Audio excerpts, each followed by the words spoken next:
thank you for Mr. Clayman for inviting me over from California. It's a long trip. I'm a fellow activist in California, and what I'd like to do today, America sits in the most dangerous crossroads in the history of this nation. Two major things I'd like to discuss with you folks. One is about the man who sits right across over the street over there, occupying the most powerful nation in the world. The other is my vision for this country and for this great nation. As for man in the White House, we know nothing absolutely about him. Nothing. We don't know his true name.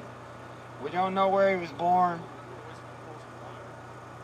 We really don't have a clue who his mother and father are. We really don't know.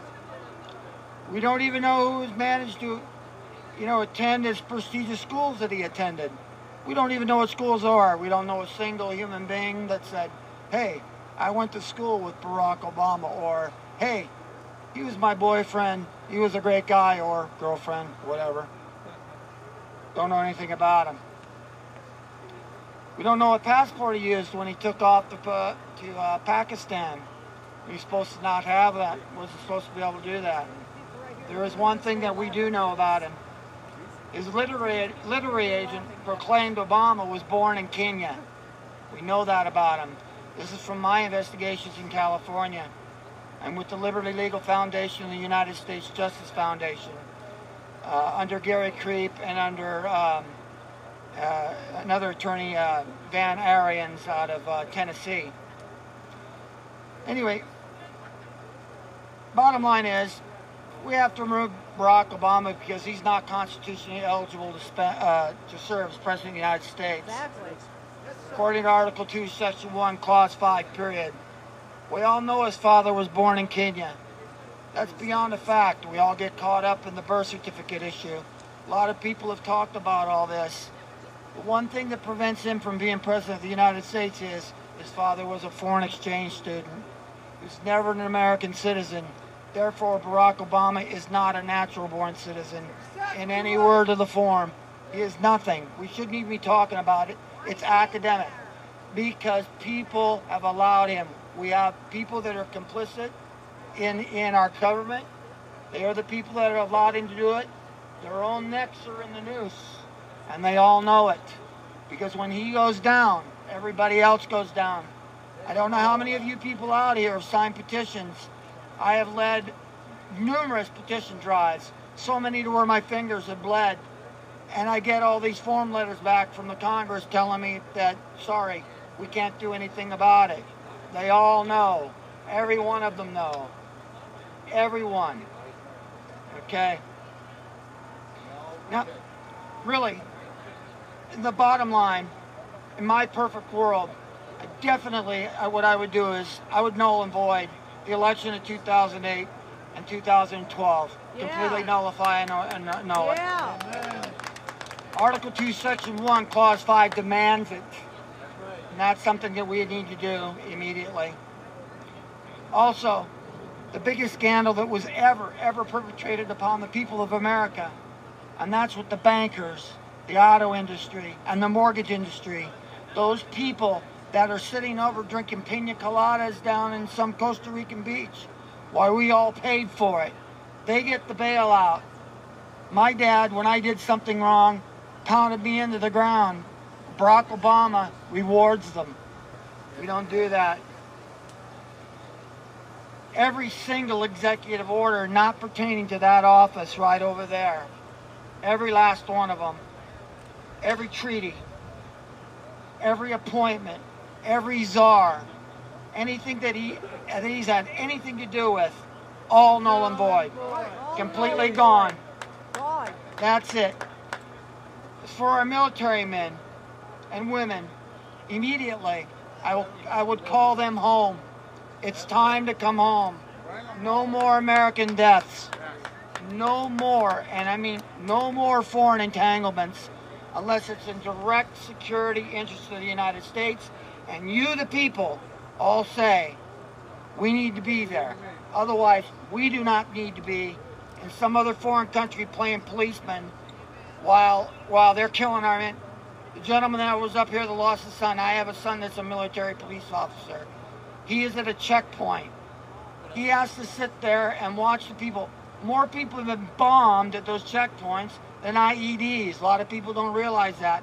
A lot of people have died. I worry about my son every day. I taught him how to shoot a .44 Magnum when he was 4.5 years old. He's a great shot, but he can't look behind his back. He can't see. That poor man. My heart bleeds for him. I almost want to cry for him right now. It's unbelievable. Other thing for our foreign servicemen, understand, we as a people have promised them many, many things, and they have to come here to this country and beg us for them. I say that every hospital, medical facility, psychiatric ward, whatever, they get free medical care from the United States government until the day they die. And it goes to their spouse until she dies. And then it goes to their children until they're 26 years of age. I think that's the best thing to do for those people. They deserve it. And let's see. I want to talk a little bit about illegal immigration. And this is near and dear to my heart because of Sheriff Joe Arpaio. I've done a lot of work down there with him. They're persecuting the man because he profiles people and stops them and sends them away. Well, I say we identify them, put them in a truck, ship them back wherever they came from, send a bill to whatever nation they came from, and if they refuse to pay, any foreign aid destined for that country is taken out of the budget, goes right back into the cities and the states that had to pay to send them back. That's the way that's going to be. That's the way it has to be. Also, there's another touchy issue. It's very near and dear to my heart. Marriage is between a man and a woman, period. That's it. Also, abortion is not a form of retroactive birth control. We all know who are getting the abortions. It's not your poor person that can't afford it. It's your middle-class person that doesn't want the responsibility to ruin their lives. You take care of your children. There's plenty of people out there that want to adopt. I know. I have 5 sons. I want a daughter. Anybody got one? I want it. Okay? That's for sure. Also, as far as welfare goes, those people that can work will work. There's a lot of things out there. However, we need a safety net for people that can't work. We have to take care of the people that deserve it. And I will take care of that. That's my perfect world. I need to make sure that they're taken care of. You know, also, that overburdening of federal regulations, they need to be modified to get businesses back to this country.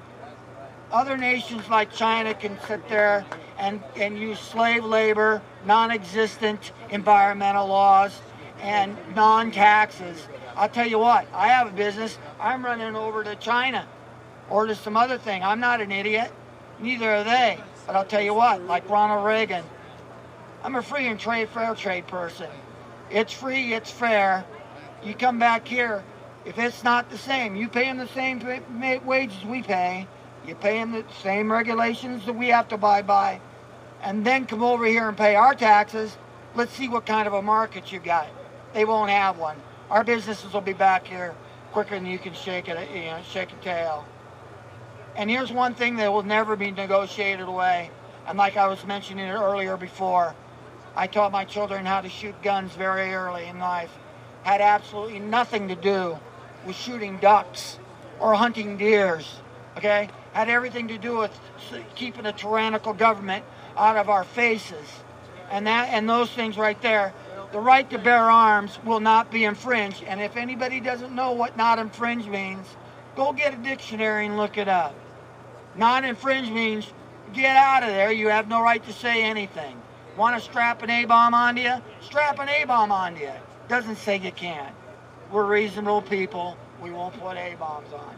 But you understand what I'm saying. Also, the most important thing in this nation is we will not divorce God from the United States of America.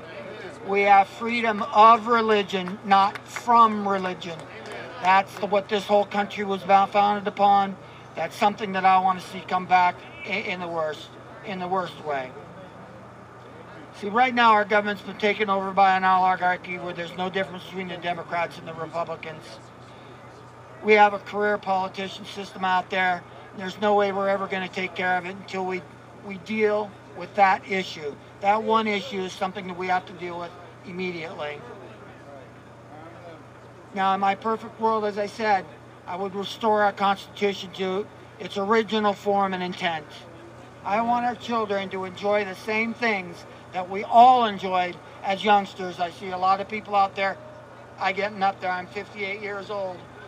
My kids don't enjoy a quarter of the freedoms and liberties that I had when I was a kid.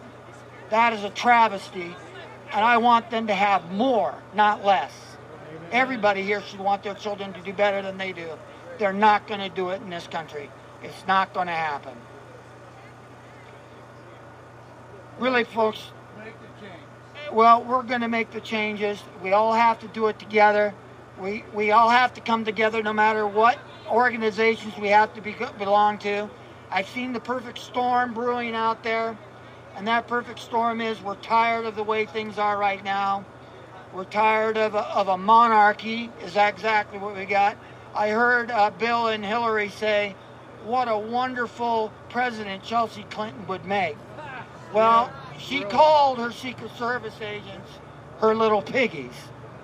Okay? That's her little piggies, all right? Now, that's a great president.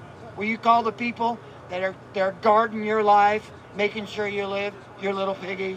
I tell you, that's bad.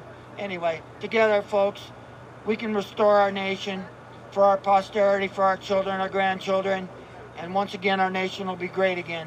But it's going to be up to all of us. Thank you very much. Thank you for hearing me. Actually.